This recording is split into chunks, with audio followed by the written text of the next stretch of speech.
on calminama yeeɓiyankoɓe ayaw pindi média ha tengte yewta men lewla communication nde ngoɗon heɗade nde ngoɗon yebde caggal yettude Allah enuraɗo mum yettude jignaɓe yettude on onon yeeɓiyankoɓe heɗiyankoɓe suka e mawɗo debbo e gorko yettude Djiby Dieng e ko mum e Ali Fall wonde Fati Ndiaye en jetti dendagal mo ganduɗa ina dari hen e dendagal ayawoji e cakteɗe kaloji pulaar yo Allah hebbina ha heewa Allah junno balɗe moƴƴina battande banggue nano ko Alaji Abou Gaye banggue ñamo ko mo Hamed Ndim so Allah lamɗo jaaɓi ma garta toɓɓe taw ko toɓɓe ɗe min cikki no mbawi nafde taw ko toɓɓe payidinde ko adi foof ma en kaal e proposition de loi woni eɓɓo gam waylude kuulal L29 e L30 to suudu sarɗiji leydi men ngal ganduɗa député ji Pastef nawi gam waylude beele Ousmane Sonko wawa wonde candidat e l'an 2019 wona candidat ƴammowo leydi 2029 jafɗon mata komi gartuɗo caggal kono ɗum ko toɓɓe wonde nde ko mayen kaal hande ko haalte aduna he wona tan Sénégal walla Afrique so tawi Bassirou Diomaye Diakhar Faye yettino Donald Trump saabu dande mum yoga e leyɗele Afrique gardiɗo jaagoɗo Sénégal Ousmane Sonko ñiŋimo e tuma ndewo yanoyi e leydi Iran en keɗima haala ka yaaji ka mawni gatten toɓɓere tataɓire nde ganduɗa ko crise caɗele to banggue faggudu kono kadi eɗen gandi omo ganduɗa ko kañum woni jaagoɗo kaltanaɗo nder leydi ndi to Gazia toon to Tivaouane o holliti o wi Sénégal nana ñoƴƴa nana ɓuuƴo gam anji cogguji ɗi ɓeydo kono ina faaya ina wawi ɓeydoyo sababude pétrole ngakkude aduna he tawi ko fitnaji ɗi caabi ɗum wadde ɗeɗo toɓɓe ma en kalde ko yettere Allah noon en kalde ñande en grève ɓe ganduɗa ko domɗe ɓotoji no wayno gasi ni batteɗe e caɗele ɗe fof e jiiɗumen hen ko ɗum woni toɓɓe men e ñalawma hande o noon baba ade toga patron no jaggui calmina bandiraɓe mawɗa mi salminima en calmini bandiraɓe foof en calmini dendagal mine yeeɓa pindi média e kuuɓal kamɓe kala e kuuɓal en calminiɓe en juuri mabɓe en calmini mawɗo Abou Gaye en calmini bandiraɓe foof en calmini musidɓe men ɓe ganduɗa ko yeeɓiyankoɓe nde ganduɗa so oɗo ñalawma ari talato eɓe kep ko yewtere nde jolat beele ɓe mbawa yebde ɗum yettude kadi bandiraɓe men ɓe ganduɗa ko to banggue commentaire uji to kamɓene ko yimɓe addoɓe janɗi mumen e jewte ɗe e ko mbayi noon kamɓe kala e kuuɓal en calminiɓe en juuri mabɓe mi salmini mawni amen no ganduɗa ko Abou Diye won toon to dowlaji dentuɗe Amérique jeeyaɗo to fonde gande ɗo minen mbiyatamo ko Abou Diye won eɓe mbiyamo Abou won en calminimo en juurimo kanko e bandiraɓe makko kamɓene toon to dowlaji dentuɗe to kanko e bandiraɓe makko vraiment kamɓene ko yimɓe wattuɓe hakkillaji mumen no feewi e yewtere nde salminma mo salmina kadi mawɗo Abou Gaye en calminimo kanko e dendagal bandiraɓe foof mawɗo Abou Alaji Abou Gaye e to kadi mi salmitimam mi juurima ñaguima cellal balɗe juuɗe battane moƴƴe e salminde bandiraɓe hettiyankoɓe e bismade an baba a yimo Alaji Abou te mbiyata ko wona kajju haju hen to ala waɗi ko Alaji e Allah haaji e ala haaju min haysomi yahani e ley ɗum waɗi contradictoire seeɗa de ala ko ala Alaji kam ko kajju ɗum kam cigatno ala wona Alaji Allah haaji e Allah haaju e kono Allah heji kam de yimɓe neɗɗo yiya Alaji fof ko kajjoynoɗo walla kam keɓorɗo yaade kam pourquoi an o wima Alaji a kirtigani Alaji ma o wiyami Alaji ala min mi yaga Alaji ala min won koye sabidam par ce que wiyama daƴi omo liskiti ko ma ala min mi yaga Alaji moom en bismima bandiraɓe e yewtere nde ñagade yaafuya wonande ko taata hen walla ko heɓori hen taatede neɗɗo kam kaalowo andi tan ko nana haala walla nana ɓulno miijo muɗum kono noon anda holmo hawranta e holmo hawranta mo hawrani fof ko ɗum woni sagoji meɗen mo hawrananine kadi yoɓe jaafo en ha ko arata ko wona ɗum ko salminde baaɗi meɗen sehil men Binta Diallo kañum e joom galle muɗum El Hadji Malick ummiɓe to leydi Farayse arnoɓe notitade e ziyara Alpha Mamadou Aw to waalalde to hen eɓen ɗoyanna e foftere mabɓe e nder leydi Sénégal en calminiɓe en juurimaɓe togal on nde wino lewla communication en kalde nde hino Agnam yeeyoyaɓe gam waɗande Ibrahima Kane katantane yol teddugal konngol no yeeso ma e to kada to Agnam yereyaɓe ko ittunoɗo ene lewlowol communication nayi ɗum toon to Agnam yereyaɓe alhamdulillahi rabbil alamin kala ko fonno hen waɗede waɗama e golle ɗe mbaɗama no yiɗno waɗirede ni no haaldirano ni ko noon woni no waɗira e kadi kanko Ibrahima kadi o heeɓi teddungal ngal e yesso bandiraɓe makko e yiɗɓe makko e sehilaɓe makko yimɓe noon umminoma bang yo bang gam arde nutitade hen kono nde tawno oɗon saaha hawri koye caɗele to banggue transport grève aji ɗiyenna yimɓeɓe joguinoma kulhuli donki wawde fadde ha gueɗe ɗe joofa sababude kulhuli ronkude ɗumen dañde no kuutiri saabu won hen gaari koye koyɗe won hen ganduɗa hoore maɗa ɗum ɗon noon ko yettude ɗumen no fewi saabu fimde nde ɓe jogui e ɗemgal ngal fimde nde ɓe jogui e pulaar o donc ɗum ɗon so tawi joomum wawi yaadude koyɗe hande o hay goto hattanani yaade e koyɗe ko fotino 1 kilométre ala ko haalnoon wadde 8 kilométre 10 kilométre gam arde nutitade e ñalawmaji mbaɗi ni ko yettude Allah no fewi e yettandemo Allah kanko Ibrahima Kane lewlawol communication setemo ɓe jaaduno foof alhamdulillahi rabbil alamin kamɓe foof ɓe jeehi e jaam ɓe jettoyima toon e dow jaam ɓe tawi toon e jaam kadi ɓe garti e dow jaam kadi ko yinno waɗede ko waɗama alhamdulillahi rabbil alamin caggal ɗum ko ziyara walalde e ziyara walalde one kadi ko yiɗano waɗede hen ko alhamdulillah e dawal muɗum nogas e naya ɓiwal ɗum ɗon ne kadi waɗi to cuuɗi meɗen walalde to tawi koye gardugol khalifa meɗen ceerno Abdoulaye Alpha kañum e miñiraɓe muɗum hono ceerno Aboubacry Alpha ceerno Demba kañumen Abdoulaye Awen Saybatou Awen alhamdulillah rabbil alamin yanta e imam eɓe guure ɗiɗi ɗe no woni imam hono ceerno Amadou Tidiane Aw ɓuuri andirede ceerno Babou e imam ceerno Mohtar Aw imam ratib to cuuɗi meɗen ɓocci kam fof mbawi tawtere hen kono noon kadi sernaɓe gummorima bang yo bang gam arde nutitade e ɗiɗo ñalawmaji alliyankoji ko wayno ceerno Abou Jiggo en toon to Demetto en ko wayno ceerno Saran en ummiɓe ha toon to Thiloñto en alhamdulillahi rabbil alamin kadi ko fonno waɗede ɗon foof ne kadi alhamdulillah Allah waɗi ɗum kono noon ne kadi ko ɓuuri hen welde foof nde tawno ziyara o ɗo waɗata ɗo ene kulhuli ene jogono kulhuli ene godno sababude grève transporteur uji ɗi henna ko hen hawruno yimɓe jogui kulhuli mataw jahata ala ma jaaha ala yimɓeɓe notta ko ala ma noto kono Allah no waɗi ziyara Alpha Mamadou kala nde o dawi ziyara o so tawi udditi tan kala ko wonno hen e caɗele soit ko wiyatano ko ɗeɗo balɗe fof koko wuuli kono aljuma mo ziyara o uddito ko ñande hen guleki wayloto wontat ko ɓuɓol so tawi woni ko keneli mboyi guttannoɗi ziyara o so tawi udditi keneli ɗi ko dartotoɗi ɗum kam ko hunde nde ganduɗa hono ko teskade guerew transporteur uji ɗi fodde balɗe nogas walla kam fodde balɗe 12 jomum enen goni e grève aji oto dogani yimɓeɓe na kakka kono ñande ziyara o udditi ñande aljuma nde ko ñande hen kamɓe gréviste transporteur uji ɗi ko ñande hen ɓe dartine grève o donc ɗum ɗon noon ko yettude Allah no fewi ko jogade kadi jorto moƴƴo kadi e yimɓe arɓe ɓen kono noon ne kadi e kam ko oɗo jeeyaɗal dendinɗo yimɓeɓe en waɗama yewtere nden ko fati gurdam goto e ɓiɓɓe makko tawi kañum woni afa makko woni Alpha Thiayengel ɗum woni koɓe mbiyatnom nde tawno ko joom sayande o wonno kanko woni afa makko wiyete ko Alpha Adama kanko woni Alpha Salluɓe kadi ko gando mo ganduɗa hono joom kawisaji joom kutbuji joom gueɗe kewɗe to banggue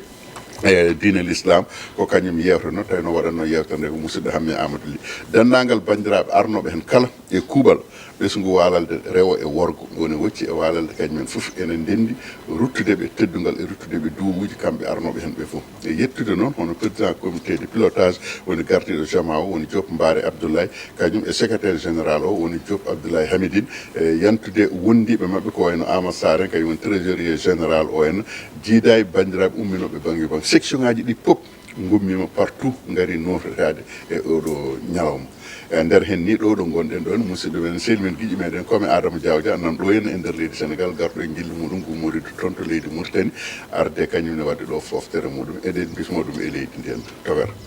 a jarama ñanden en dukino ɗo haala rewde kees kono walal kam rewi kees min da ko an saabi min da ko holɓen kono rewi walal kam rewi kees min nambilatini a walal rewi kees eyyi walal kam rewi kees wadde won ko ari eyyi walal kam rewi kees a jarama ka moƴƴo o ñanten ko musidɗo men goto mo lugge Poli Boɗeji ceerno Ganda joɗɗo gandal de Mamadou Moustapha gonɗo France en jettimo lugge Poli Boɗeji fof jettama Sal Dieynaba Oumar Belal cuddiɗo makko o yettama jarnama no fewi wona kam haalde ko so neɗɗo ɓornama wuttala caɗele ala caɗele aɗa andi goto foof ene yiiɗi manede ene yiiɗi mantede kala dokkuɗomo ene yiiɗi nande jarama ɗum mbaɗa sikki haade haake a jarama en jetti binel mum gawlo oɗo weekend o nokku Nouakchott la case yimɓe makko waɗanno welnere weeli yimɓe gari ha heewi e jetti denɗi men Amadou Djibéri Sy gorko moƴƴo tedduɗo laaɓɗo KSA gonɗo hannde dowlaji denduɗe Amérique en jettimo no feewi en calminimo salminago needi e salminago teddugal ɗon kadi calminten hono cuddiɗo makko Mari Thiam en jarnima ɗum jettoɗo joguiɗo fuɗɗima laɗo haaɗi Diop Aliou Thiofi o wi kanko weltamo tan ko sen kuccodiri eɗen jogui cabbi o da hakkude meɗen mbima en la kas mbaɗen toon yewtere so Allah lamɗo jaaɓi Diop Aliou Thiofi Nouakchott salminama jurama yettama omo wonde sehil men guila hanki tawi wona hande Niass Mamadou Demba mo ganduɗa eɗen gandi hokki en ɗum ko sehil men Dalla Thiam en jetti omo ganduɗa ko Ba Amadou Bocar douanier ko noon kadi kan Fatimata Bodian Fatma Kane Bodian lieutenant colonel de douane o meeɗi wonde chef port mo Nouakchott o yettama no feewi o jarnama en jettiɓe Nouakchott naaɓe kamɓe kala en jarnimamaɓe en jetti ɓanno debbo biyeteɗo Koka Sow hande omo e foftere makko Nouakchott o wuuri ko leydi Canada o golli toon golle joɗɗe baɗɗe fayida hitande fof mo arta e ɓesgu makko e galle makko omon e foftere makko Nouakchott Koka Sow o yettama jettoɗo joguiɗo fuɗɗi molaɗo haaɗi en neldimo duwaw saabu miñi ko duttiɗo e joomum yo Allah yurmo ɗum yaafo ɗum haa ɗum aljanna kamɓe kala en jarnimamaɓe kamɓe kala en jettiɓe jetto joguiɗo fuɗɗi mola ha joni ɗo haaɗi ko noon kadi jettirten mo ganduɗa ko kañum woni Alaji Amadou Digal Ba Amadou Digal noon yewta lappol gaynako ma fuɗɗo ɗo so tawi Allahu lamɗo jaaɓi kono kadi yewtere wonde tawa ina serta yewtere politique nde mbinɗe lewlal nde nden kadi ma arta banggue rendo eko nandi hen en jettiɓe kamɓe kala en jarnimamaɓe jetto joguiɗo fuɗɗima laaɗo haaɗi en calmi Diallo Demba Olel jeeyaɗo dañcaɗo woni ko Libreville lamorgo leydi Gabon e Amadou Diobbo Lamine Kassé Mabo umima France nanɗo e Dakar Seydou Sarr jeeya ko Bokki ɓi jignaɗo men yara mum Baba Dora Sarr to Gabon to omo gollo golle joɗɗe baɗɗe fayida o mahi jumaji e jamaji e école aji e boyli o safre ñawɓe o jaccini ɗanniɓe o humi dewle kanko Seydou Sarr yo Allah ɓoyno mbawka ka en jetti Malick Ba gondiɗo makko e Abou Yawa Keɓe en jarnimamaɓe baba kuulal gadanal to banggue dawgol o waylude kuulal ngal ello tongode nogas e jeenayyi e ello capantati to suudu sarɗiji e ñoƴƴugol woni député ji Pastef wonduɓe Sonko beele mawo o won candidat l'an 2019 l'an 2029 jafuɗon mi beele Sénégal naaɓe foof ene jaadi hen beele coalition Diomaye ko Diomaye gembata walla gembata ɗum hol jogoɓe yantude hen haal ka yettima suudu sarɗiji hol yiyandema hen eyyi he balɗe kam ko ɗum woni ko yardete hay no ɓe mbiyata ni en jeeyi kamɓe député ji ɓe ganduɗa ko Pastef ɓe goni yonɓe no feewi ko kamɓe ƴetti on proposition de loi ɓe heɓori nawde ɗum ko toon to assemblée nationale no mbiɗa ni gam wawde waylude ɗum to banggue on L29 e L30 hay so tawi ni woodi hen no mbiyata ɓe itti L30 o fo e waade noon eɗen gandi koɓe mbiyata ko no pulaar yiyata ni ciiɗe e ceenel fof ko meroɗe ɓogue kamɓe woni himmu mabɓe tan ko noɓe mbaɗat beele Ousmane Sonko wawa jeeyede e sumgoji lefol laamu ɗi 2027 2029 jafɗon wona min tan fuuji hande wadde ko tiiɗallaji leydi ndi ko caɗele leydi ndi voilà donc mboɗo sikki caɗele ɗe tan eɗen gandi kadi to banggue ɗi on ɗin kuule ko gam ƴewtade ɓen ɓe ganduɗa ko jeeyaɓe ko yiyete ko to banggue fichier électoral o ɓen ɓe ganduɗa ko yiɗɓe yaade wonande le yiɗɓe wonde candidat ji gam ƴettude lefol laamu e ko wayno yaade caɗele ɗe tan ko wonani hewno waɗede wonani kadi hewno waade mboɗo sikki kala ko fatuno e to banggue wonande code électoral ana moƴƴi ko ɓamnuɗen ko yiide quand même guila ɗo dawa dawi to banggue tarik leydi Sénégal caɗele to banggue baylugol ko yete ko code électoral e ko way non eɗen gandi ɗum ɗon so tawi waɗi il faut ko waɗa implication ɓen ɓe ganduɗa ko woni les acteurs politiques kam e société civile o ko kañumen poti joɗade jewtide hay so tawi yimɓe ne goya caɗele ɗe ganduɗa ko oɗo code électoral kono haɗani e kala saaha kadi nde haala mum ummi ko kamɓe acteur politique en ko kamɓe joɗotoɓe jewtide ha consensus nandiral dañe beele jomumen mbawa nawde ɗum kadi à l'Assemblée nationale ha ko heɓete hen ko heeɓe so tawi en ƴeewi guilay to banggue wonande tarih code consensuel mbo Kéba Mbaye en 1992 ha e 2021 en jii koɗo no yaari 2021 kañumne wayino hono noon kono kala nde ɗum ummi haala mum so tawi ummima kamɓe ɓe ganduɗa ko les acteurs politiques ko kamɓe jooɗoro ɓe jewtida wondude société civile o beele ɓe mbawa dañde nandirel wona tan député ji ɗi ganduɗa ko jeeyaɓe tan e camp goto ko kañumen ƴettata on proposition de loi yidde wadde feere tan ha woda ko kuyti hen beele mbawa dañde gain de cause mo ganduɗa ko leader mumen wawa yaade wadde brigué walla yaade toon to sumgoji lefollam kadi so tawi a ƴeewi caɗele teskade hen ɗe to banggue littérature to banggue wonande ɓeeɗo beele eɓe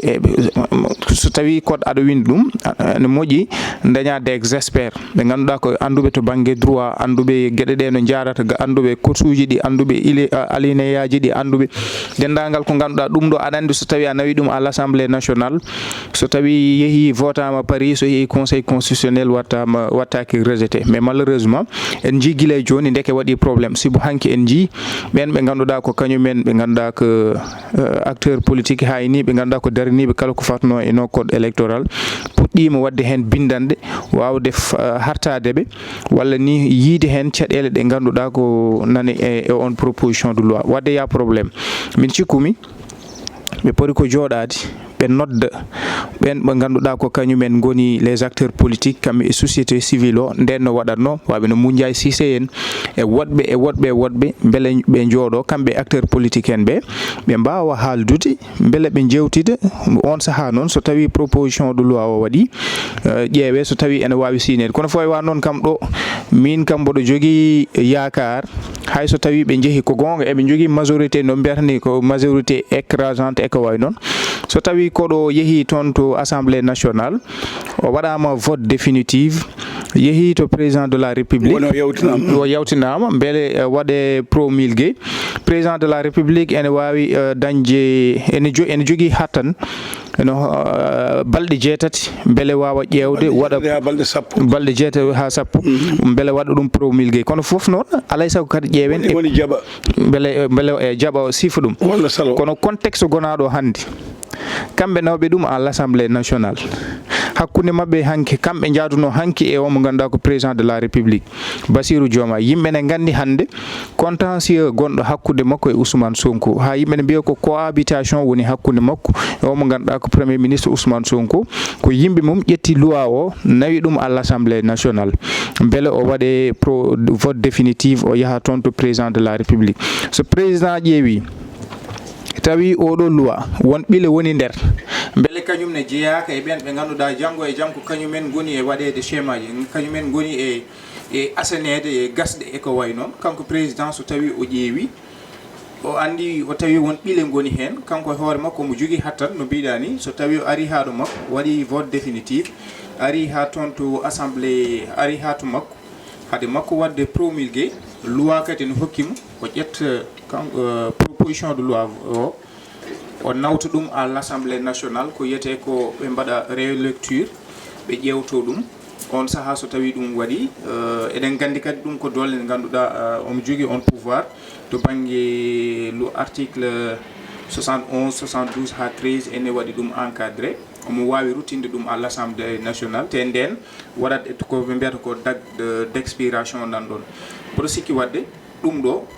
ko woni ko muhimmo o tan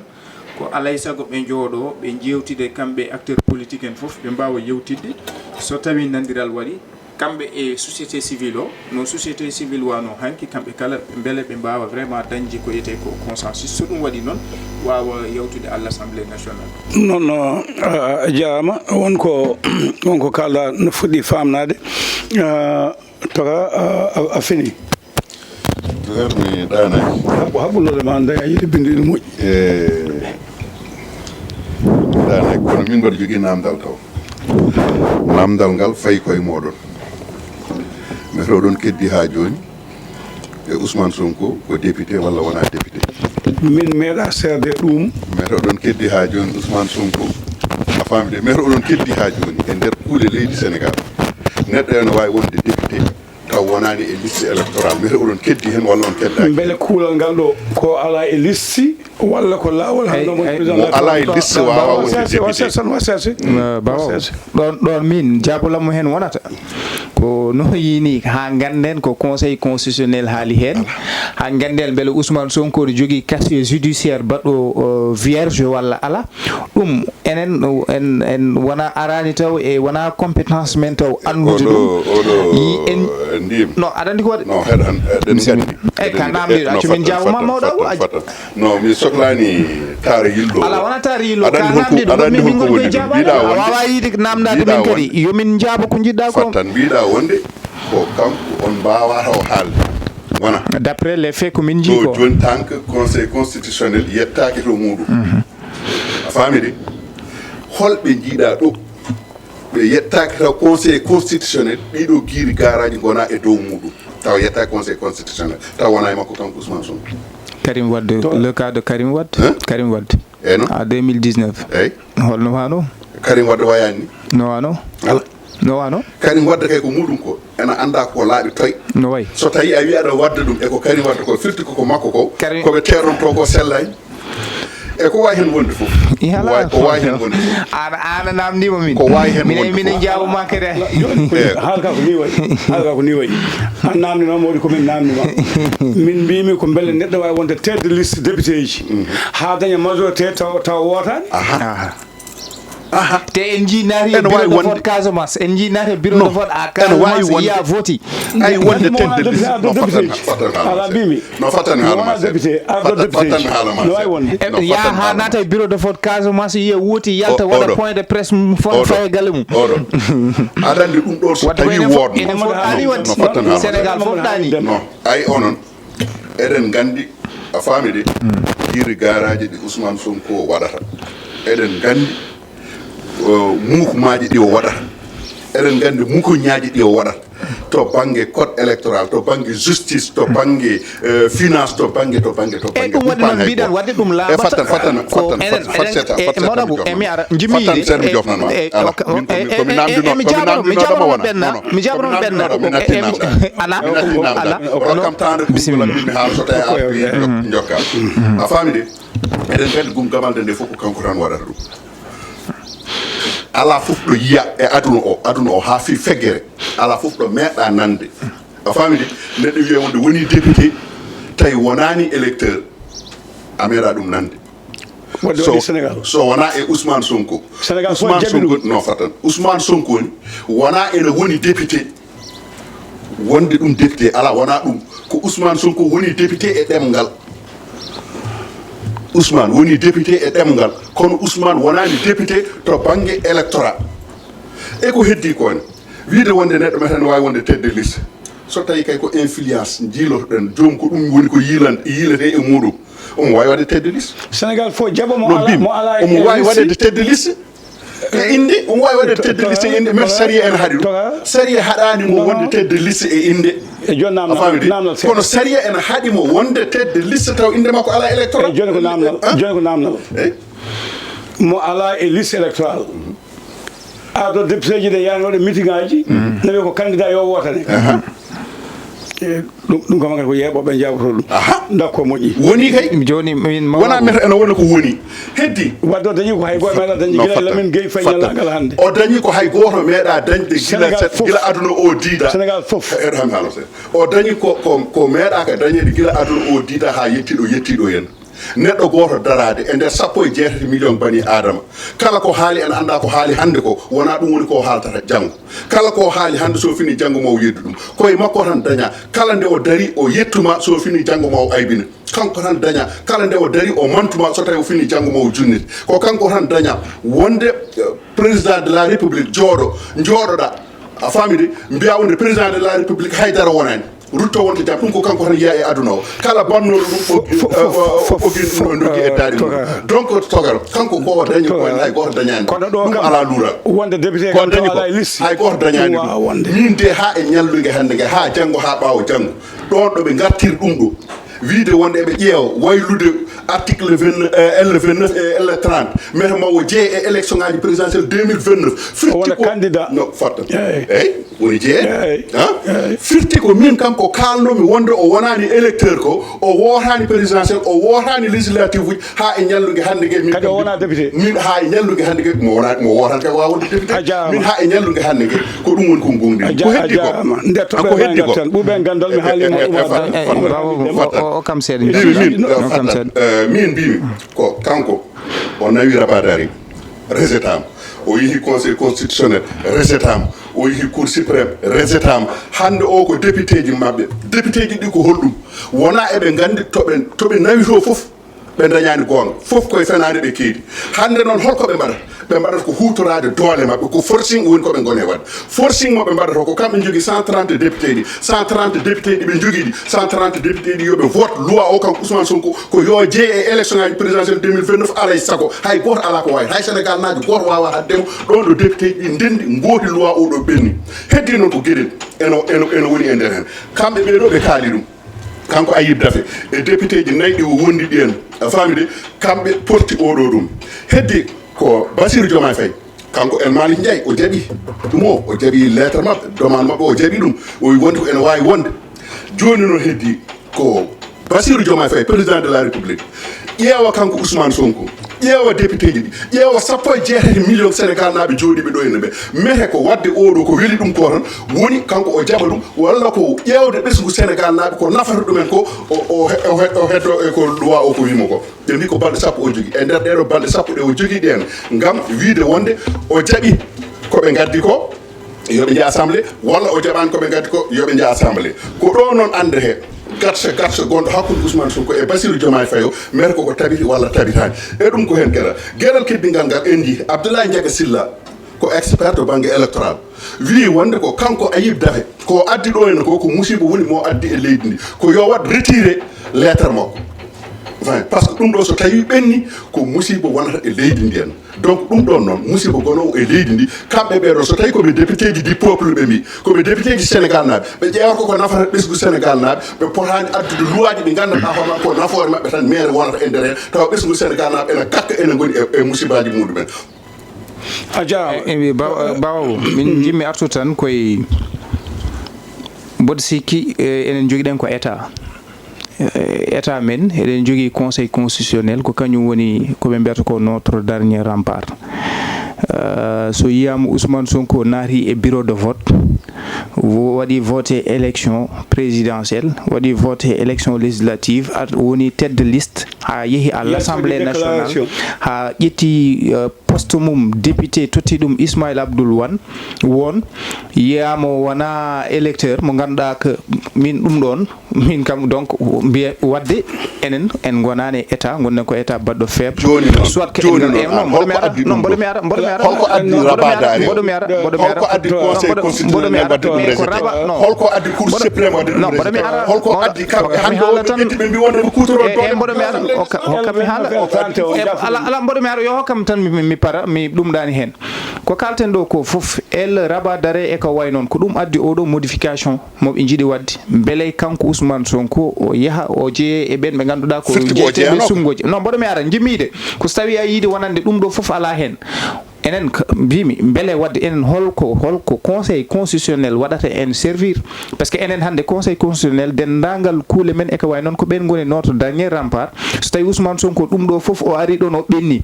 soit ko des schéma o funtiɓe walla o koɓe mbiyata ko o kanko kam o ɗumɗi en ha en ɗanimo o waɗi ko yayi donc en ngala état min noon mboɗo sikki eɗen jogui état ɗum waɗi noon mbimi min ɗum ɗo ko kaleten ɗo ko wawi hen tan waɗi habilité gam hokkude hen Sénégal naɓe ko laabi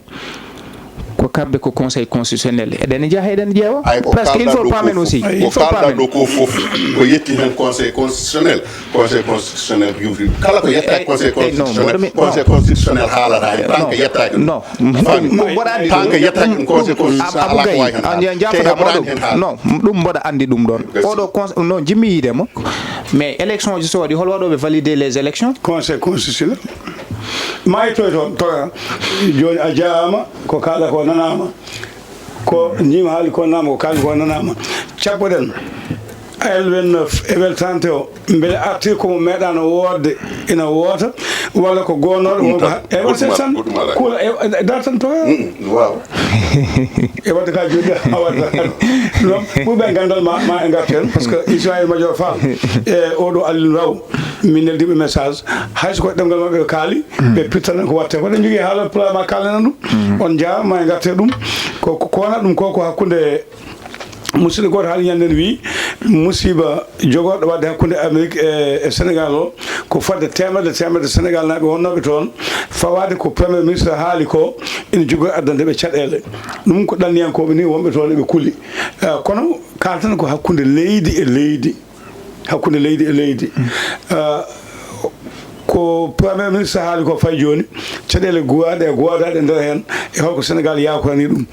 hadema jabade mi salmi Thiam Diombay to Nouakchott mi heeɓi message makko o jarama ko pamɗa hen eyyi jaltal Ousmane Sonko fewde Donald Trump fuɗɗima kam layde no fewi en jii ha e yoga e leyɗele Afrique ni batti wadde hen jewte téléji mumen ne kaala hen beele kanko Ousmane Sonko mo jogui coppal wawde haalde hen walla ala fo e wan noon kam eɗen gandi so Allah ɗum waɗi hen kulol wondi ko adi foof wona kanko foti darade o haala yiide wonande Donald Trump c'est hayno haaldi ni ko c'est à revoir c'est un homme de déstabilisation e ko way noon wona neɗɗo jiɗɗo jaam hayso tawi ko gonga enen eɗen gandi ɗum Sonko kanko Donald Trump gargol mum nde yinno hebde jappere laamu ala fof ko haalani kañum gargol mum wonata ko rendinde aduna o to banggue jaam e ko way noon on saaha omo foɗontono prix Nobel de la paix sen ciftori kanko président men de la république Bassirou Diomaye yehino toon to dowlaji dentuɗe Amérique yaade e yoga e won hen hooreɓe leyɗele Afrique ene jeeya hen ko wayno Brice Oligui Nguema lamɗo leydi mbo Gabon kam e Mohamed Ould Ghazouani Gabon voilà voilà nde o jooɗi o haali wonande an président Donald Trump poɗɗa ko tottede prix Nobel de la paix puisque min jii aɗana teena jaam e leyɗele ɗe e ko way noon joni kanko so tawi Bassirou Diomaye ko ɗum haalno kanko hande so arti o haali kaɗo haala e ley mon waɗa contredire haala omo ganduɗa ko Bassirou Diomaye e ɗo haali ɗum ɗo saaha mo haali ɗum o eɗen gandi États-Unis d'Amérique ko leydi ndi ganduɗa hande ko puissant mondial ala ko ronki wadde garɗo e leydi janandi ƴetti ɗon président jananɗo nawi sohoy ɗum leydi mum kaalo ha joni yidde mum ko wadde annexé ko wayno Greenland e wonen leyɗele goɗɗe nde ganduɗa jomum en jii golle ɗe waɗat toon en jii hakkude Iran e Israël ko jomum woni koye gollade donc an leydi ndi joguiɗa ndi gonɗen koye Afrique eɗen gandi réalité ji ɗi e ko way noon surtout hande o moment où intérêt ji Amérique foof nanɗo e nder leydi ma mboɗo sikki an so tawi aɗa haala poɗɗa ko haalde haala ko ganduɗa vraiment ko janggo e jaam wonanta en caɗele surtout kadi to banggue diplomatie ni ça ne revient pas à Ousmane Sonko haalde ɗiɗon haallaji au moment où hande enen ko woni ko kay feere woni ko mbiyata ko cikkumi stratégie men e dowlaji dentuɗe Amérique ko wadde feere wawde waddude mumen des négociations beele yimɓe mbawa par ce que eɗen jogui dossier ji hakkude men e États-Unis d'Amérique ciftoren en 2025 nde o ari kanko Donald Trump ɓooyani nde baroɗo men to banggue fuku cengilel jiiɗi waɗoyde toon des entraînements e ko wayno préparation ji mumen koko calana visa ji en jii leyɗele ha joni de o waɗi to banggue hadde ɗanlogol e ko way noon visa ji Sénégal ne jeeya ɗen leyɗele nde o ari nde to banggue USAID en jii ballal ngal waɗanno ko e leydi Sénégal Afrique fof kono e leydi Sénégal en jii ɗum ɗon on no ɓe mbiyata fondation walla koko dari wonande USAID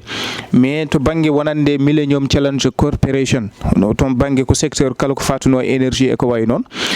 ko waɗata ko généré ko hedde to banggue 600 millions de dollars ɗo e Sénégal tan to banggue kuɓɓam e ko way noon ɗum ɗon fof koko dari sa ƴeewi hande paɗen koye coupe du monde te eɗen gandi Sénégal ene jeeya eɗen leyɗele baɗaɗe gelé to banggue refus de visa au moment où hande eɗen e des préparations yaade coupe du monde ko jewte poti waɗede fluidifié hakkude men e dowlaji tentuɗe Amérique holno mbatten beele ambassade uji ɗi walla Donald Trump e hoore mum wawa quand même wadde allégé ko fawi ko e Sénégal caɗele ɗe ganduɗa ko économie mo joguiɗen o banque aji hande bawɗi wallude Sénégal ɗi jalten ko wayno FMI eɗen gandi FMI to banggue conseil mabɓe d' administration Amérique ene jogui hen doole no fewi donc ɗum ɗo foof ko caɗele ɗe ganduɗa nana ɗo so tawi an kadi a darima a yi wonande aɗa waɗa critiqué aɗa waɗa on attaqué frontalement eɗen gandi ɗum ɗon ko probléme te kadi eɗen gandi dowlaji dentuɗo Amérique kala ko mbawɗa haalde mumen ambassade uji mumen eɓe jogui des renseignements ji ɗi ganduɗa ko ɗum ɓe mbaɗata bulletin ji mabɓe mbaɗa remonté au niveau des États-Unis kanko Donald Trump o timata hen ɗum ɗon ene jogori addande en kadi teppol to banggue caɗele so tawi o jogori jaaboyade walla wadde hen réagir hay so tawi yimɓe ne mbiya peut être beele wona stratégie kanko Ousmane Sonko o watno beele Donald Trump mbaɗono Macky Sall woni koye candidature mum to banggue poste secrétaire général des Nations Unies beele wona yidde gakkinde ɗum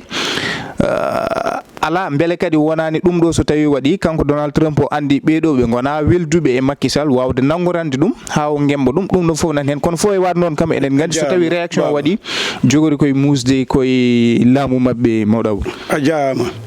joni kaalen hakkude Israël e Palestine hakkude Iran Irak e Amérique mbasan tan ƴewde hakkude men enen tan intérêt o so mawɗo leydi yeehi woppi leydi mum jaggu e mawɗo leydi janandi addi itti ɗum e laamu en jii gila e Ayatollah Khomeini hakkude Amérique no wayi gila e Abou Hassan Bari Sadak maɓe Iran no wayi en jii guerre Iran e Irak en jii hakkude Palestine e Israël beele ko Trump waɗi ko yaade fellude leydi o wara neɗɗo o wara yimɓe mum wara haalaɓa mbasan ƴeew tan ko intérêt men o beele ɗum kadi ko ɗum lawol beele aɗa jogui doole habtade e Donald Trump mi wiyani jogade doole mbimi ko beele mo jogui hakke ɗo ɓela fof hakke o kam en ngala ɗum non komi na mbimi kono beele wonde mawɗo leydi jogo doole ina hokki ɗum ko Palestine watte ko na walli Israël fe Palestine nde Irak haɓande kañum walliti ha boni rutti hande haɓama felli leydi janandi o waɗi ma won capanɗe neɗɗo o waɗi foof neɗɗo beele nden yiyandene holko haqqillaji kalte ɗum togar aɗa andi kala ko jiiɗa won potɗo ɗum haalde won fotani ɗum haalde so tawi bonande Trump ene haale wona Ousmane Sonko foti ɗum haalde par ce que Ousmane ko waɗi e bonande ko a famide ko waɗi e bonande e ndiɗo leydi ko on wawa joɗade nder haala bonande ay haaldude gonga nde woni a wawa woppude fenade ma mbiyaɗa haaloya penali jane gayi enen ɗen ɗon jooɗe godi penali men kaala penali janane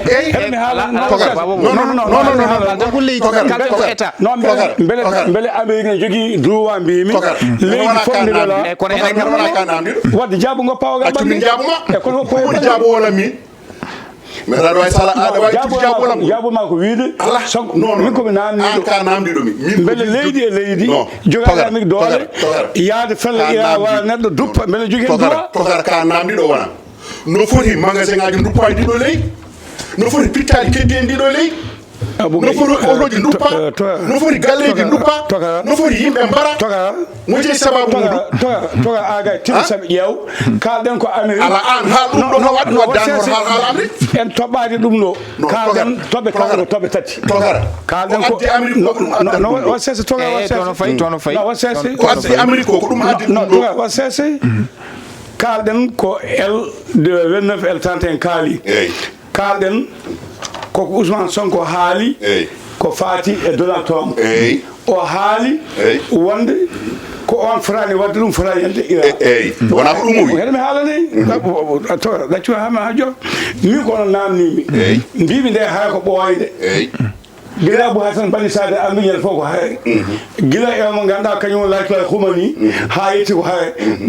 gila ne ganduɗa kala men no lamar Amérique hakkude ɓe ira ko probléme hakkude Israël place ko on guerre tan arti Amérique noon waɗi ko ɓuri hulɓinade yane Iran felli ɗum o wayi mawɗo leydi ndi o wayi gardiɗo kisal o wayi sukaɓe wayi ko nden toɓɓere kalten e sa faami joni noon Samba haalde Demba haalde ko beele omo jogui on droit so tawi ko droit ono jogui foti ɗum wadde yo waɗ ɗum mi namni tokara wona ka namdi ɗum min ko min jogui jaabula ko min jaaboto ala tokara ko min jaabotomami ko min miijam ko won haala won poɗɗo jaabade won mo fotani jaabade beele Amérique jogui droit wadde ɗum walla jogaki hami jofno hami jofno mi wiyande hol poɗɗo haalde Aboubay non so tawi a heeɗimama min tan ma fam min kuɓɓa holto paami tamen woni koye gasde non tamin woni koye gasde mbimi ko Amérique jogui droit yaden fiya leyɗele jogani ɗaccu mi haala min ko miijam addani ka namdi ɗum Amérique ene jogui oɗon droit mbimi Amérique sone jogui oɗon droit so jogaki oɗon droit wona Ousmane Sonko foti darade wiya wonde Amérique ala oɗon droit par ce que Ousmane Sonko ko feldata Donald Trump ko aybinirta Donald Trump ko wona neɗɗo jamyaw wona wonde ko neɗɗo musiba ko neɗɗo firino ko neɗɗo tufo ƴiƴam ko ɗum o wi capanɗe jeetato e quelque mayɓe ɗo en ɓe holko waɗi ɗumen hol noddandu yaltini ɗiɗon pitani ha mbara tokara no foti magasin ngaji duppaɗo magasin ngaji duppaɗi holko je sababu haɗino magasin ngaji duppa est ce que kanko o haali ɗum ɗo hoto tan caggal mbimi ko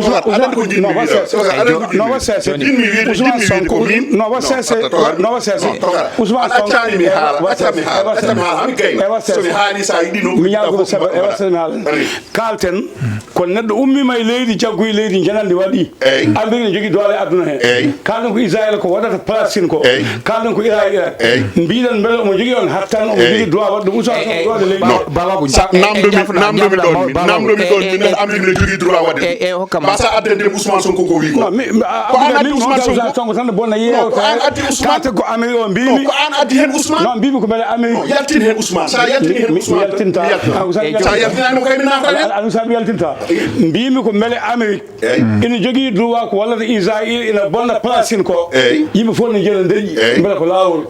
ɗiɗi beele Amérique ne jogui ƴettode président ji janani ina itta ina lomtina leydi mum jofde de beele ko waɗi Iran ko Sonko e Samba e Demba kalde hen foof jogui ko miijo mum no foti yimɓe kaali hen joni noon min ala miijo mbimi ko minen min ngala miijoji amen ala miijoji moon ko mbiyon Amérique jogui hen droit ala droit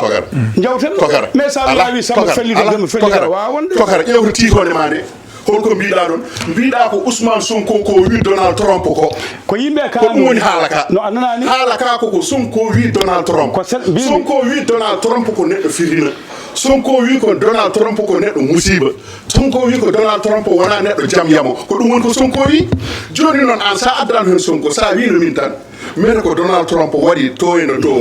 moynoria ko ene foti ɗum wadde walla fotani ɗum wadde mamin mbiya wonde o fotani ɗum wadde so tawi ko ɗum namdani so tawi a namdaki min ɗum sa addi hen Ousmane mbimi ko haala yimɓeɓe on kaali joni ha o gayni ala min coa haal ala haala ka oɗo haali so goto men haali ko bonnata Sénégal FMI Millennium Challenge ko nande enen hen mbawa haalde ko ene bonnata Sénégal par rapport wa sesan Aboubay mbimi enen noon jooɗiɗo enen en tant que wittoɓe hakkude Israël e Palestine kala ko fella wa tan ko Amérique difi ɗum ko kañum hakkude julɓe heefeɓe won toon ari ha ɓe ƴetti Abou Hassan Bani Sata e jii ko wanno toon ko e jilaki toon humande toon fode ala luura e wa sesan non wa sesan Abou toon fode ala luura wa sesa toga mbimi ko beele Amérique ne jogui droit kala hade ne jogui droit leydi fof ne weldani ya leydi mum fella duppa wa arta jooɗo wasa haalede ko ɗum kalmi tokara wona ko ɗum non fatan wona ko ɗum kalda nde kalɗa ɗum nde gadduɗa hen Ousmane Sonko ko haali e Donald Trump ko joni noon min fatan aɗani min haalama e haalamaɗa e haalen ndin foof ala ko bonnanta Amérique haydara Amérique tinanani en ni kono noon haala Ousmane Sonko wiide ɗum Donald Trump wona haala maɗa wona haalam fotani to bange poids so Abou Diop Abou Sidou ko bonata Sonko no fatan titonde de an ko an namdi famde wonande Ousmane Sonko wi Donald Trump ko wadi to wadi ga non yawtani mbimbi ko mele wawa addude hen inde neddo yimbe na kala haala mudum mbiya kadi wonde haaletaake riyani haaletaake min kala e joni mawɗo hokkumo haala point de vue makko après sempari imami wonde ko Donald Trump so tawi ko hakkunde meɗen ko waɗi e Moyen-Orient ko waɗi e toon to Platine e ko abbi hen ko waɗi to Golfe to hen so tawi woni ko enen ñaawa Donald fotani ɗum wadde enen e hakkillaji men ko fotani ɗum wadde no fatan noon heddi Donald fotani ɗum wadde kono noon Donald wafde ɗum fodde wadde nde won poɗɗo haalde ɗum won mo fotani ɗum haalde woni mo fotani ɗum haalde ko baaɗo no Ousmane Sonko so tawi jooɗino a famde e nder conférence de presse wi wonde Donald Trump ko neɗɗo ƴiƴi ko neɗɗo fitino ko neɗɗo ni ko neɗɗo na so tawi o wi ɗum kanko o fotani noon wiide mbimami noon so tawi ko kanko wiyata noon wadde kanko kay holko ɓuri mo wodde neɗɗo fitino kanko nodduɗo gatsa ko ɓuri mo wonde neɗɗo fitino kanko nodduɗo wonde ngare onon fof goto e moɗon fof ne hebla ha foti no ɓaawo janggo ni oɗon celli oɗon jogui physique gummoɗe ngare jehen paale jaltinoyen toon Macky Sall mbaɗen mo komno mbannoɗen Samuel Deni on holko ɓuri ɗum wonde neɗɗo fitino holko ɓuri Ousmane Sonko wonde neɗɗo fitino holko ɓuri Ousmane Sonko wonde neɗɗo fitino to jagguiɓe tan taban gasa non c'est holko kalluɗami oɗo keddata ko min tawi yato ko min ta minute goto heddi goto keddiɗo Abougay wa sese joni mawɗo Abou en ba wañande fo en mbaɗa toɓɓere neɗɗo goto bonno yewtere men wa sese non ko ɗum fof hetto en mo jiɗɗe ɗon en kalta ɗum min tawi temedere mo gañƴano tan kalta ɗum min tawi temedere fode ko hono ni addata wa sese kalen ko poɗɗo hono ni addata ɗum ko neɗɗo ay neɗɗo so tawi rokki ɗum konngol non ko sa rokki neɗɗo konngol non sa totti neɗɗo konngol joni mi ñagoma beele Abouji ɗiɗi mi ñaago on joni min mi haali version am mawɗo Abou haali version mum ka paaɗen koye troisiéme toɓɓere waktuji ɗi gasi totteyen troisiéme point non troisiéme toɓɓere mbimi ko namdal ngal tan ko namdal gotal kala bawɗo haalde haali beele enen e aduna o ko haalte ko en jii ko parti ji waɗi Dubai bombardama ɗele jaade ndi mbimi ko beele mawɗo leydi jogade doole kañum ni ko waɗi ko yende woto jiiɗen waɗi foti wadde walla fotani wadde e gasi mais mawɗo Abou jaabima hen heddi noon woni hoore point nde aussi ko attaque Ousmane Sonko fewde e Donald Trump woni alay saago a wawa wase haalde ɗum tawa haalani kanko woni attaqué Donald Trump mbimi ko attaque makko ko ɗum woni ko kalten mbimi ko enen joni beele omo jogui droit wala fof fiya aduna e ko ɗon mbi e walla e joni ɗum kay déjà mawɗo Abou jaabima hen haali e payne troisiéme point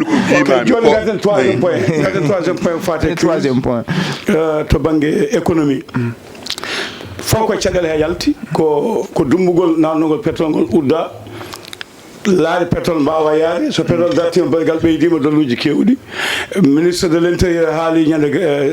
ga mawɗo Tivaouane wonde ha joni leyɗele kewɗe ɓeydi cogguji kono leydi men eto ñoƴƴude kono ina faaya ko hen paaɗen wadde ko batte crise o ha joni kañum kalten hol jande monen to banggue faggudu eyyi min de mi junnata ko hen waktuji ɗi gasi koɗo ko addi foof pour la forme ko hawimi hen tan que beele ko ministre de l' intérieur ministre de l' intérieur et de la no ɓe mbiyata ni sécurité publique beele ko kañum foti jooɗade et cérémonie officielle haalande en grand général mo Tivaouane yiide en ɓesguji Sénégal naɓe padede noɓe gowini haalde pooɗe kadi sentiraji ɗi ha tiiɗa paɗen kadi koye jamanuji niɓɓiɗɗi mboɗo sikki beele ko kanko waɗi habilité haalde ɗum haalande ɗum ɓesguji leydi Sénégal au moment où leydi Sénégal eɗen jogui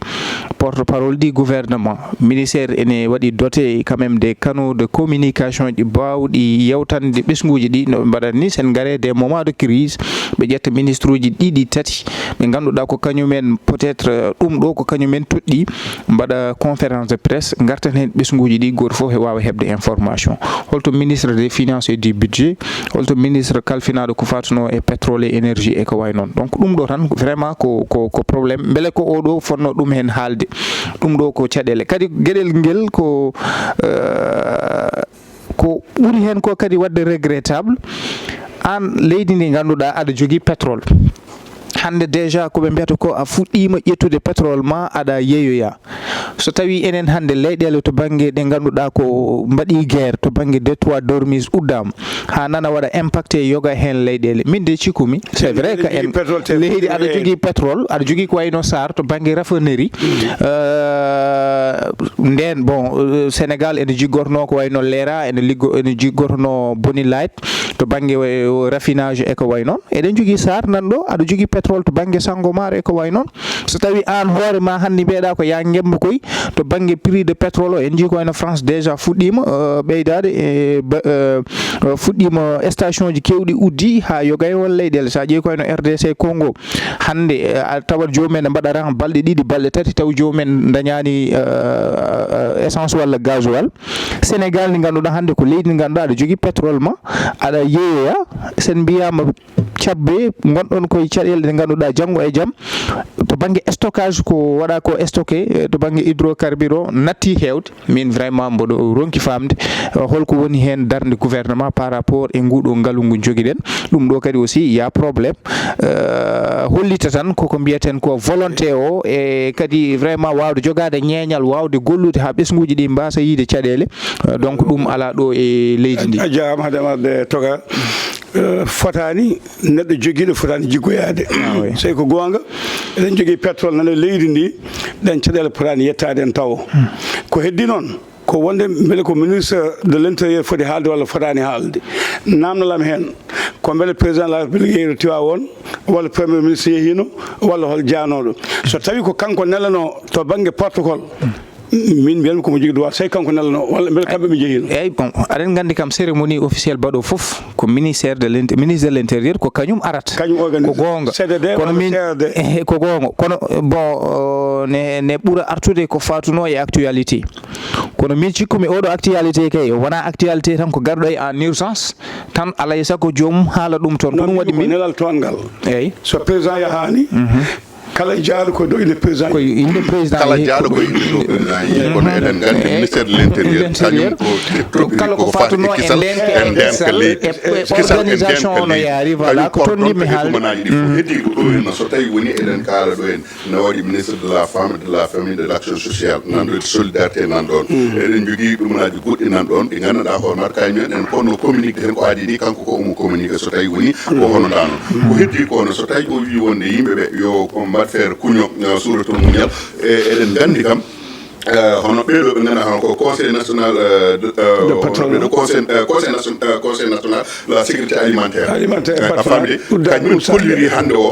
o bureau ji muɗumen kewɗi uddi famde lebbi nayyi jooɓaka hewɓe mabɓe ndiwama sababu nde caɗele to banggue heege wonage ngeen ɗum ɗon ko caɗele en jii secteur BTP kañumen kolliri wonde laamu ngu ene jogani ɗumen fodde 100 milliard 400 milliard de chômage eɓe jogui fodde 100 nayi neɗɗo ɓe gaɗa hoɗon goni koye chômage ɗum ko seeɗa temen ujunere wonɓe chômage ɗum ɗon ko seeɗa ni par ce que ɓuuri ɗon so tawi a ƴeewi ko yowiti e secteur BTP kono wayi hewde ni wona han liggoroɓe to banggue ciment wona han liggoroɓe to banggue jaam to banggue kaaƴe ko appi hen kono noon kadi commerçant ji goɗɗi yeeyoɓe ndiyam yeeyoɓe kate yeeyoɓe aray yeeyoɓe tanggal yeeyoɓe passe yeeyoɓe cigarette e ko nandi hen foof koye secteur oɗon ko hen jeeya en jii kadi so tawi woni to banggue homme d'affaire uji kañumen foof hande o gueɗe muɗumen nana boloka nana uddi ko wayno Farba Ngom en hande o 1.25 milliard wonno ko wiyatno arti hay téléphone aji ɗi ha hande o kala mo nanguidano ko faati e ɗeɗo coopérate kañumen foof hande o goppirama hande ko sakkiti hen ko biyeteɗo ndey Seynabou Ndiaye ko kañum sakkiti woppede en jii oɗo no wiyatno Demba Ngom ko hecci hanki kañumne kadi woppirama hay jaw waɗanno koye ngal ittama haala wonande kanko Farba Ngom kala ɓe o tumdano to faati e ɗeɗo coopérate ko kanko goto heddi hen firti ko nguɗo laamu ngu wona laamu ngu ganduɗa hoorema c'est à dire ene wawi wonde taw président de la république ene yiiɗi jaam ene yiiɗi gollade ene yiiɗi ɗum kono noon président wawa gollade ɗon ɗo famodirani e premier ministre muɗum kala ko président waɗi premier ministre feroɗum par ce que en jii kene wona joni lebbi jeenayyi ndim ko haalno nane ko wonande ko Diomaye haalno ko faati e Donald Trump ko lebbi jeenayyi kanko Ousmane Sonko o arti kolla ko Diomaye haalno o wahliti haala ka o bonniti ɗum ha bonni mais ko ɗum nden waɗani ko gonga nden waɗani kono noon hay sinno waɗini caggal muɗum jomum so tawi en haalino foti miijade wonde mawɗam haalino ɗum ɗo min so tawi mi ari mbaɗa haala e haala ka mawnam haalno ko min holno potmi haaldude ɗum noon ko gueɗe ɗe gandanɗa hono ko heddi ko noon to banggue faggudu kam eɗen gandi faggude leydi Sénégal koko dicci hay sinno tawi en gona faggude yankoɓe en jii to banggue pétrole et gaz ko wiyete ko kanko o wino wonde kanko Ousmane Sonko kanko haalno o wi wonde Macky Sall ɓe puɗɗima ɓuucade pétrole o guila 2022 toga ɗo fo en jewte tawi ɗum fof joñanoma fuɗɗama ɓuucede e hande o station ngaji ndeɗo toɓe kadi majja station ngaji heccanke ni jaami mbaɗa soodiya carburant garmi mbaɗa oɗe vide oto mi gayno han waji holli kam affiche goto tableau nan ɗon naɗɗa ka station o wi kam wonde kala ujunere conni fof mbaɗa woppa ɗon bus sap pour état mbimi woppani hay ɓuur pokimi jaami lawlam toga ka poɗɗo woppude noon haala ko gandal a diwi lawol noon presque a poɗɗo woppude ala wona noon tan par ce que so tawi ɓe jiɗi yoɓe mbat communiqué officiel a famille ɓe gandine yimɓeɓe ko ɗum ɗo keewi kono so mbaɗa kaalo ko gandal kalto mboɗo jeeya noon kono tinnoɗa ñande fof so mbaɗa o sujet yewtana gasi taw toɓɓe gassa sen kaalino neɗɗo o ko waɗa bonande gayni en toɓɓani ɗum kaalen ko toɓɓuɗen ko beele jewtoɓen jawa gasde ko kanko fof ko gandal kanko yimɓe ne jiɗi ɗum no fewi de mais kono comme tamen hokkama ɗum ñande fof sen kalte toɓɓe wotere en mbawa yaade kalɗen tan toɓe sakkitinde ko banggue crise kala ɗo en nannoyi so tawi ko lawol paltotoɗo ɓuuri kellotoɗo joguiɗo gueɗal ne jogui gawe mum fotade fodde jiggoytoɗo so tawi Sénégal jogui pétrole ko lawol won caɗele potani heɓtade en ko heddi ko ministre o haaloyi Tivaouane namni on beele so tawi ko kanko laamu neeli ko haalde laamu on wawi lomtade président nelaɗo foof ina wawi lomtade neɗɗo walla wawa lomtade ko ɗe gueɗe tan kalɗen ñande wonde noon kalɗen toɓɓe goɗɗe jañuɗen en guila nani musidɗo ko taɓe guese sippi o ko mbaynortoɗen eyyi ɗum noon aɗa nani a jii Sam Diombar jakoto meɗen neɗɗo kadi baɗɗo gueɗe baɗɗo fayida toon to nokku to e saaha nde woni ministre des finances toon to leydi Mauritanie to en o walli toon miskineɓe hewɓe ganduɗa hono joɗinoɓe riwaɓe golle muɗum fodde duuɓi joyi duuɓi sappo jomum waɗane rappel ha laaɓa ceer wonɓe ganduɗa hono ko kanko waɗi o walli ɓe liggaki kono noon kadi liggotonoɓe riwanoɓe e liggeyaji muɗumen yowanoɓe o walli ɗumen garti e liggeyaji muɗumen mbaɗana rappel aji ɗum ko kanko Sam Diombar o ɗon mbiyeten hono Bana Diallo kañumne eɗen calmina mbaɗen ɗo woni eɓene cawlodiri ko hono noon e Dieng Adama Boubou honorable député ɓurɗo andirede Karak Dieng kañumne kadi kañum président fedde ɓamtare wocci eɗen beltono ɗum Ba El Hadj Mamadou Siley mo ganduɗa kañum wonno jaahiɓe men to wocci hay sinno tawi ko toon jeeyɗen eɗen jogui toon kadi jaahiɓe ɓe ganduɗa hono ko wurdaɓe hono no mbiɗen inspecteur Sar Amadou Samba ko hono noon e docteur Aw Moustapha Seybani Abou Seybani ko hono noon Dieng Amadou Mamadou ɓurɗo andirede Papis kañum fof eɗen denda e muɗum beelema Ba Yahya Mamadou woni ko toon to Canada to en kañum kadi eɗen calmini Dieng Fatim Sey woni koto leydi Fares kañum e joom galle muɗum Dia Amadou oui baba ko mayno eyyi hokkude en calmina musidɗo men ye Ablaye Dembélé ne jeeya to ɓundu jooɗi ko leydi France kankone ni ne welama so tawi abuji ɗiɗɗi ne beddodira kayi ko ngari yo ɓaɗo jogo en calminima en juurimomo toon to dowlaji toon to leydi France kanko Ablaye Dembélé en calminimo kanko e bandiraɓe foof talata goɗɗo so hawre welede Allah ha gongol so lalamɗo jaaɓi yewtal communication jogui kaɓirɗe ko Djiby Dieng e Fat Ndiaye en jetti Ari Fall to banggue montage yeeɓiyankoɓe heeɗiyankoɓe gaccon hanke jaafoɗon sonko haala ko fonno ko haalde duko e coowo ɓe ko duko ngo jiiɗi ɓe jiiɗa duko ngo kono foof ko yewta fiiji ko fijjiɓe ko ɗo ka ten ha lawgol ngol so Allah lamɗo jaaɓi